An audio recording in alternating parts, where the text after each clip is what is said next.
Hello everybody and welcome back to my channel. If it's your first time here, welcome.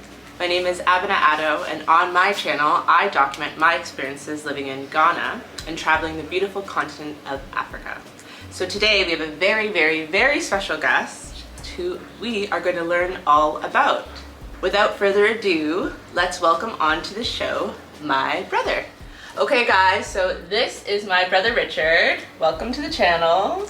Thank you for having me. No problem. So today we're just going to do some chats about what it's been like with Richard in Ghana. I know you guys have seen him in all of my vlogs and a lot of my videos. So let's, start to understand what his trip was really like.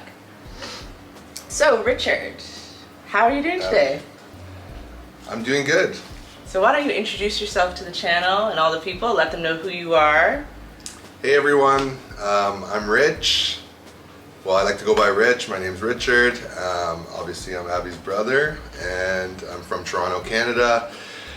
And I've had a wonderful vacation. I've been here in Ghana, in Accra, for the last 6.5, almost 7 weeks. Amazing. So, Richard, when was the last time you've been to Ghana? The last time I was here was when I was for my 18th birthday. Really? Yeah, so 15 years ago. Oh my goodness. So what are 3 things that you've experienced that were surprising to you during your trip, or that stood out to you? 3 things that stood out to me during my trip? Yeah. Well, I think that, number one, I think the people here are very passive in the sense that they're very friendly, they're very nice, and it just seems like no matter how bad things get, things were, I noticed the money, the inflation has been, having a huge impact on the economy here, and people seem to still be happy. They seem to be in good spirits, and they're nice, they're pleasant, they're very polite. Yes, please. No, please. Hello, sir. Hello, madam. Yes, yeah. Boss. And I just find in general that the people here are nicer and more friendly and more passive, even with all of these, very uncertain financial times. Awesome. Okay. So that was the major thing. So another thing that stood out to me is this is actually my first experience driving outside of the US and Canada. And I was able to, as you know, drive quite a bit here. So I was thinking about that actually just yesterday. I was like, have I driven in any other countries? Not really. So the driving here, I think people are good drivers generally because it takes a lot to be able to maneuver the way people maneuver. You have to be aggressive yet defensive, but people find a way. They kind of just they make it work. There's no rules on the road. Like it's not like a strict adherence to the rules of the road, but when someone goes outside of those traditional rules, right? Yeah. Everyone kind of knows what they're doing and makes way. So that is something where I just thinking about how it is in Canada, specifically in Toronto, if someone were to do something like that, I could just see people being paralyzed with confusion and just an accident immediately happening. So that to me is interesting. It tells me that people are resilient here. It tells me that people are adaptable. Yeah, exactly. Yeah. They're flexible, they're adaptable, and they make do with what they have. Interesting. Yeah, so driving in Ghana, as you guys know, every time we tell people that we drive here, everyone's like so shocked. We were at dinner last night and people were like, wow, you're driving? Mm-hmm. And so I think what Richard is saying is true. Like, you just need to be kind of more aggressive and vigilant about where you are, where you're doing, and notice that people can come from any direction. But in fact, I think because of the chaos, people are actually like better drivers in that sense, because if anything goes wrong in Canada or the US, it's like an accident or like a crash because people just aren't used to any obstacle or anything happening. So that's interesting. And then I'd say the third thing is like I feel very safe here, like and I think that kind of speaks to the first point quite a bit, but with the people that are here, I feel like from my experience, people are friendly, although there's a lot of poverty, I didn't have anything stolen, I didn't feel, fear, or I was in danger at any point. So I think that it's, a very safe country to be in. We were actually talking about this last night, the safety, like even as a woman or solo traveler. It's interesting that you say that as a guy, but even as like a woman and solo traveler, people are relatively safe in Ghana. I always say, like, you can take a taxi. Obviously, you have to be careful about where you are, but, like, relative to other different countries, you know, Ghana's quite safe. And yeah, there's not, like, armed robberies. I mean, there are, but not in Accra, and it's just less common. Okay, interesting. And I do want to add one more thing. I think people are, again, speaking to that resilient point, like, one thing that impresses me here is, you know, they're always hustling. You know, every corner you go, and it's not people, like in Toronto, people are just asking for money. They're not doing anything, right? But here, it's very few people just asking you for money. They want to sell you something, you know, and they're out there on the streets with whatever. They're selling iPhone cables, they're selling windshield wipers, they're selling gum, water. They're hustling up and down on the side of the roads, waiting for traffic to stop, you know, or, you know, people are willing to work for their money here. And so that tells me people are very hardworking, and I really appreciate that as a businessman and entrepreneur. Nice. Okay, did you find there was a language barrier at all during your trip? That's a good question. For the most part, no. I think there's some miscommunications, but the amazing thing is here, majority of people, you know, they speak English and they understand English.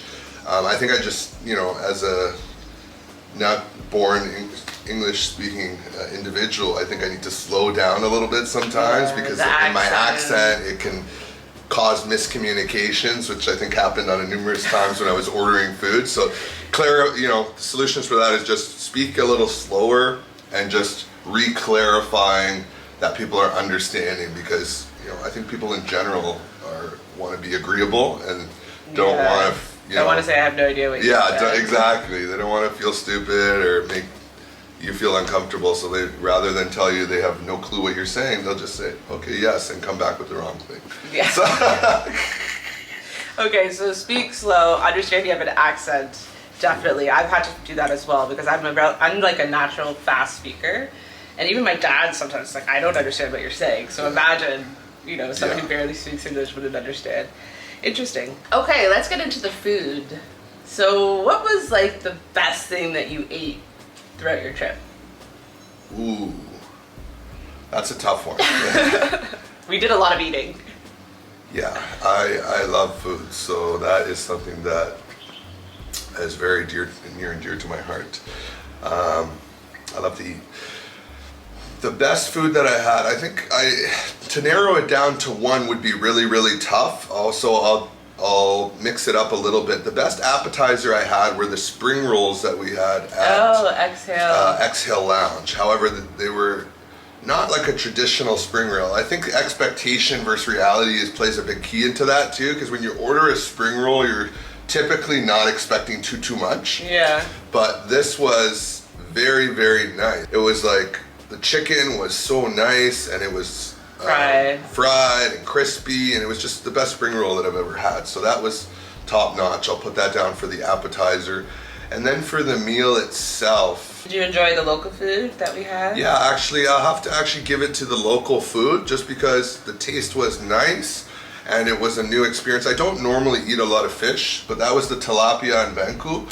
And yeah, that was quite nice. Had a great spice to it. Really clears the sinuses out. Okay, so we have local food. What's the favorite? Great. So Mango's is my favorite restaurant. I'm sure you guys can see me on my blog going there all the time. And I'm glad that you enjoyed the banku tilapia. Amazing. Yeah, it was different. You know, definitely not something that I've had in Toronto or anywhere for that matter. So I really enjoyed it. Nice.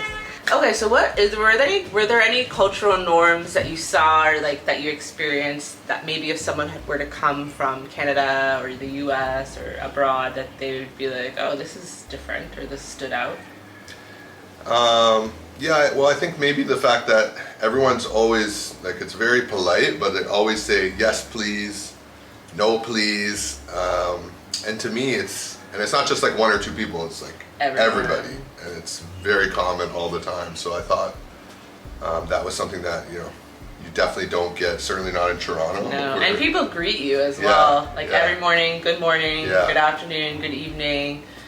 I find that it's so polite and actually nice, but sometimes you know, in Toronto or anywhere else, you're just kind of like getting to the point. It's actually quite rude.